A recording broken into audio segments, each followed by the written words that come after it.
एक 22 साल का लड़का जो कि बेहद उदास रहता है, बेहद परेशान रहता है और उसे समझ में नहीं आ रहा था कि वो करे तो करे क्या। अब वो परेशान होते हुए अपने एक जिगरी दोस्त के पास पहुंचता है। उसका दोस्त भी उस लड़के को देखते ही समझ जाता है कि जरूर इस पे कोई परेशानी है, कोई मुसीबत है, क्योंकि आज से पहले मैंने इसको इतना उदास देखा नहीं था। उस लड़के से पूछता है कि क्यों इतना उदास हो, क्या परेशानी।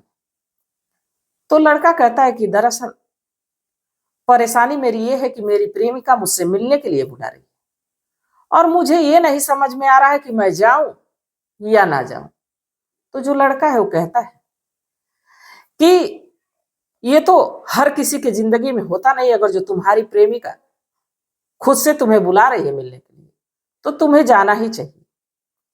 पर हाँ, तुम जा रहे हो अपने प्रेमिका से मिलने तो कुछ प्रोटेक्शन जरूर ले लेना। जब ऐसी बात वो लड़का सुनता है तो कहता है कि ये बात मेरे समझ में आ नहीं रही है, क्योंकि मैं अपनी जिंदगी में पहली बार किसी से मिलने जा रहा और मुझे इन सब चीजों का कोई ज्ञान नहीं। तो लड़का उस लड़के को समझाता है और बताता है, कहता है कि ये प्रोटेक्शन अगर जो तुम लेके जाओगे तो तुम्हारे लिए भी ठीक रहेगा, उस लड़की के लिए भी ठीक रहेगा। अगर जो तुम जा ही रहे हो मिलने, तुम्हारे बीच और उसके बीच कुछ ऐसा हो जाए जिससे कि वो लड़की प्रेग्नेंट हो जाए तो इन सब चीजों से बचा जा सकता है। और दूसरी बात, मार्केट में कुछ ऐसी गोलियां मिलती हैं जिससे कि पावर बढ़ जाती है, शक्ति बढ़ जाती है और तुम्हें भी अच्छा लगेगा, शायद उसे भी अच्छा लगेगा। तो क्यों ना वो गोलियां भी ले लेते। इस लड़के के कुछ समझ में आता नहीं। ये लड़का सारा इंतजाम करता है और इंतजाम करने के बाद अपनी प्रेमिका से मिलने के लिए पहुंचता है। बाकी जब अपनी प्रेमिका से मिलने के लिए पहुंचता है तब तक उस लड़की को ये पता नहीं होता है कि जो मैं करने जा रही हूं शायद ये हमारी जिंदगी का आखिरी दिन है, आखिरी पल है। इसके बाद मैं दुनिया को देख नहीं पाऊंगी। उस लड़की की मौत हो जाती है और जब मौत हो जाती है, जब इस मामले का खुलासा सोशल मीडिया के जरिए, टेलीविजन के जरिए, प्रिंट मीडिया के जरिए लोगों तक पहुंचती है तो बस उस इलाके में नहीं बल्कि पूरी दुनिया भर में इस बात की हलचल मच जाती है कि आखिरकार ऐसा कैसे हो गया। तो क्या हुआ था, इसको जानने के लिए, इसको समझने के लिए हमारे साथ वीडियो में अंत तक बने रहिएगा। नमस्कार, मैं सावित्री यादव यस के क्राइम सफर में आप सभी का स्वागत करती हूँ। उम्मीद है यस के क्राइम सफर की सारी फैमिली अच्छी होगी, अपना ख्याल रख रही होगी। आज मैं जिस सच्ची घटना को लेकर आप लोगों के बीच हाजिर हूं, परेशान कर देने वाली है, विचलित कर देने वाली है। और आजकल जो समाज में हो रहा है उसको देखने और सुनने के बाद इंसान जो कमजोर दिल वाला है वो विचलित हो ही जा रहा है, क्योंकि ऐसी ऐसी खौफनाक घटनाएं जो घट जा रही है। तो मैं बात कर रही हूँ उत्तर प्रदेश का एक जिला लगता है कानपुर, और कानपुर को तो लगभग सभी लोग जानते हैं।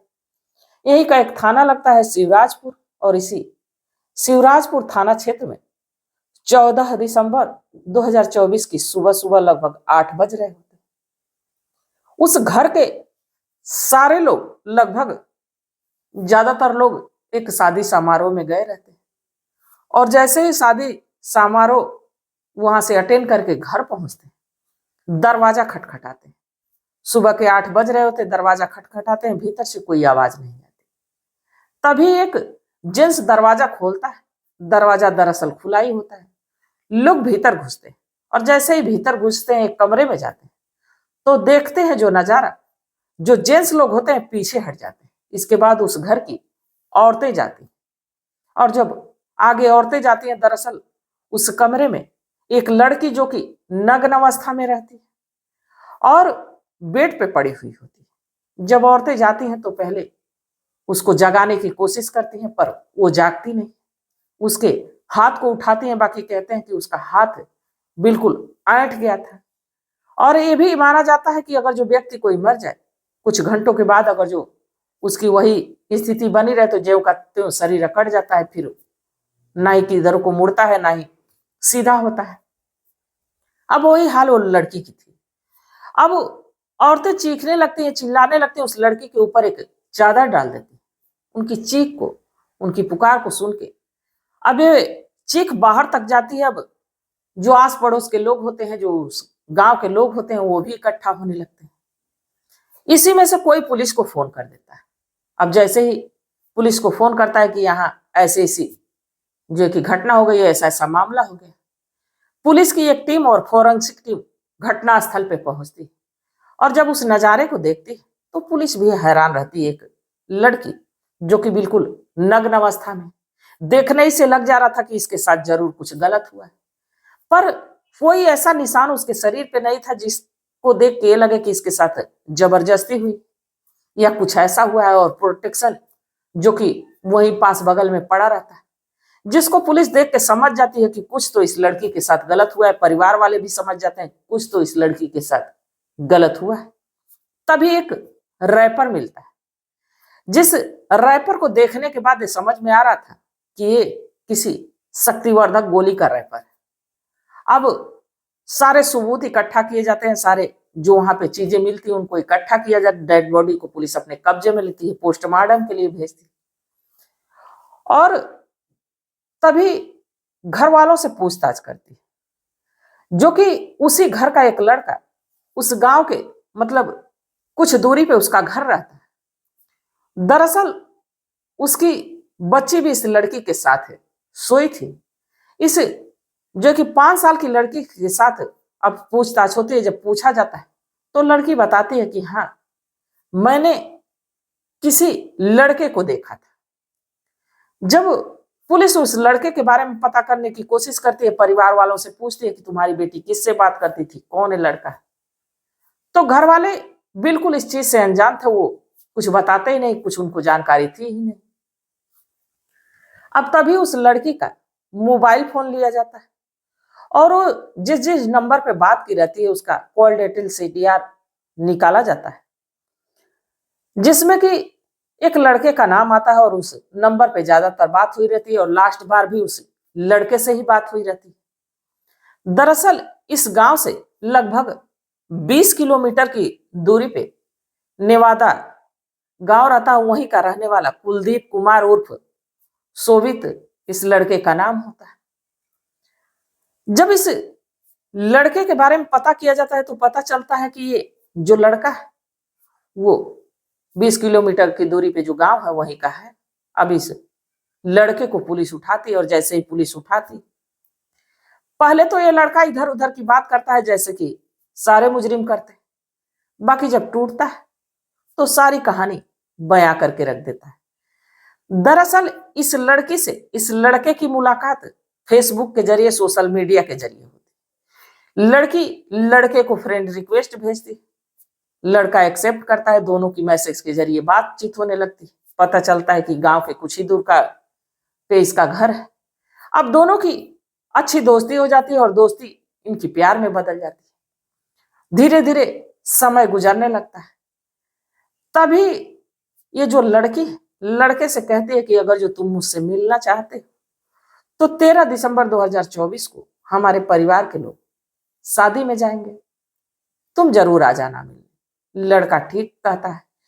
इसके बाद जब परिवार के लोग शादी में जाने लगते हैं 13 तारीख को, तो उस लड़की से भी कहते हैं। बाकी लड़की बहाना कर देती है, दरअसल वो कक्षा 12वीं की छात्र रहती है और वो उसकी उम्र लगभग 17 साल रहती है। वो अपने पढ़ाई के बहाने को लेकर कहती है कि मैं शादी में नहीं जाऊंगी, मुझे होमवर्क ज्यादा पूरा करना।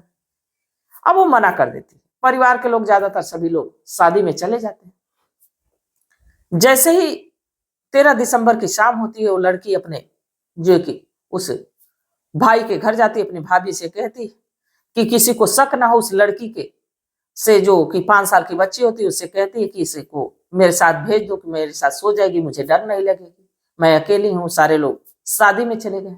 उस लड़की को लिवा के आती है, फिर उस लड़के को फोन करती है, जो कि लड़का 8:30 बजे तक उस घर में एंट्री कर देता है। और जब लड़का 8:30 बजे आ जाता है, इसके बाद दोनों एक दूसरे से बात करते हैं और बात करते करते एक दूसरे के करीब आते हैं और फिर वही सिलसिला शुरू हो जाता है जो कि नहीं होना चाहिए था। वो लड़का पहले से ही ये शक्तिवर्धक गोली खा चुका था। अब उस लड़की के तन से एक एक कपड़े को जुदा करता है, अपने भी कपड़े उतारता है। इसके बाद अब दोनों एक दूसरे के साथ शारीरिक संबंध बनाने लगते हैं। अब यह सिलसिला रात के 8:30 बजे से लगभग 3:15 तक चलता है। और ये लड़की बिल्कुल नग्न अवस्था में, शायद इसको ठंड भी लग जाती है। और जब ठंड लग जाती है तो चूल्हे में वो लड़का आग भी जलाता है, इस लड़की को गर्माहट देने की कोशिश भी करता है। बाकी उस समय तक उस लड़की की हालत बिल्कुल बिगड़ गई रहती है। अब उस लड़के के ये समझ में नहीं आ रहा था कि मैं करूं तो क्या करूं। किसी से वो मदद मांगता तो जरूर मदद मिलती, या किसी से कुछ कहता है वो कुछ कहता नहीं, और सिर्फ यही सोच रहा था कि मैं यहाँ से कैसे बाहर निकल जाऊं। और इधर लड़की की हालत बिल्कुल बस से बदतर होती जा रही थी, खराब होती जा रही थी। क्योंकि 8:30 से और लगभग 3 बजे तक लगातार वो लड़का उस लड़की के साथ सेक्स कर रहा था। और ऐसा करते करते उस लड़की की हालत बिल्कुल नाजुक हो जाती, खराब हो जाती। लड़की जैसे ही बेड पे जाती है, उस लड़के को लगता है कि लड़की आराम करने जा रही है, और लड़का किसी तरह मौका देख के घर से बाहर निकलता है। अब उसको यही लगता है कि अगर जो कुछ ऐसी बात भी होती है तो मेरे बारे में कोई जान भी नहीं पाएगा, वहां से चला जाता है। बाकी उसको डर तो सताती रहती है। जब सुबह के 12 बजे उसको एक खबर मिलती है कि फला गांव में एक लड़की जिसके साथ कुछ ऐसा हुआ है और उस लड़की की मौत हो गई। वो लड़का डरा रहता है कि कहीं ना कहीं मैं जरूर पकड़ा जाऊंगा। होता भी ऐसा ही।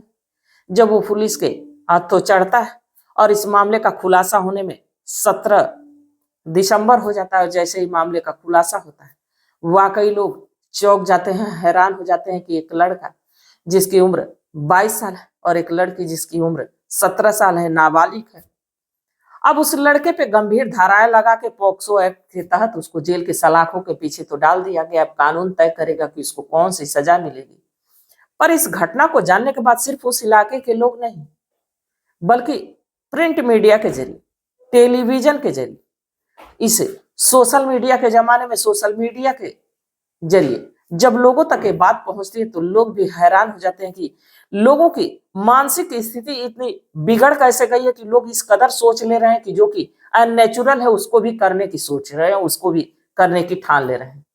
अगर जो शायद वो लड़का अपने तरीके से मिलने जाता तो शायद ऐसा कुछ नहीं होता। पर उसने जो दवाओं की मदद ली, दवाओं का सेवन किया, शायद उस वजह से उस लड़की की मौत हो गई।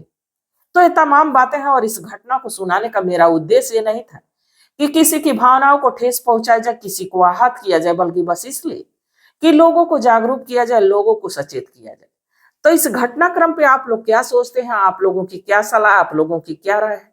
कमेंट सेक्शन में जरूर बताइएगा, क्योंकि आपके सलाह का, आपके मशवरे का हमें बेसब्री से इंतजार रहता है। और इस लड़के को कौन सी सजा मिलनी चाहिए? क्या इस लड़के के साथ नरमी बरतनी चाहिए, अनजाने में सब कुछ हुआ है, या इसको कड़ी से कड़ी सजा मिलनी चाहिए? और एक लड़की जिसके परिवार की तो बदनामी पूरी तरह से हुई, बदनामी के साथ साथ वो इस दुनिया को छोड़ के हमेशा के लिए चली। तो आखिर इन मामलों में आप लोगों का क्या कहना है, आप लोगों की क्या सलाह है, जरूर बताइएगा।